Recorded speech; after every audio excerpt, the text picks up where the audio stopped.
Kurumirira riitana ria gutabanio kura ya mawoni bururi-ini na riria rikoretwo rigithingiririo ni Kiama kia ODM. Riu Kiama gia Ford Kenya rungu rwa Moses Wetangula ni kiyumiritie kuregana na riitana riri, gikiuga urongoreirio kuguna andu anini.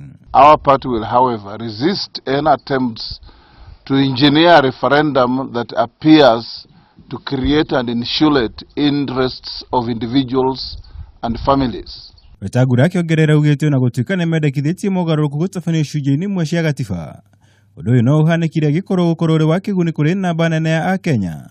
Iguru ria gwitabanio ni kamiti njeru ya ithurano kuona iri riho kwa ihinda riri ni iremetwo ni wira. Our party stands for usawa, haki na ukweli. We do not want to see the corruption of yesterday swept under the carpet because those who perpetuated it have taken positions of influence today.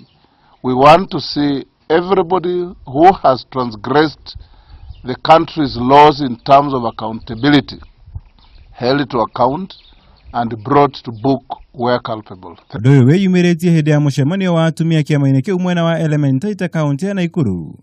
Othe Makiaria na kayuka mwena mutongoria wao kuria ningi mamenereirie kuharagana kwa ngwataniro ya NASA. We as the Women League want to express our utmost disappointment to the breaking of the NASA coalition agreement where our party leader, Honorable Seneta Moses Wetangula, was stripped of his minority position in the Senate. Girifotera Kameme TV, Jitagwo Mwaura, Wagunya.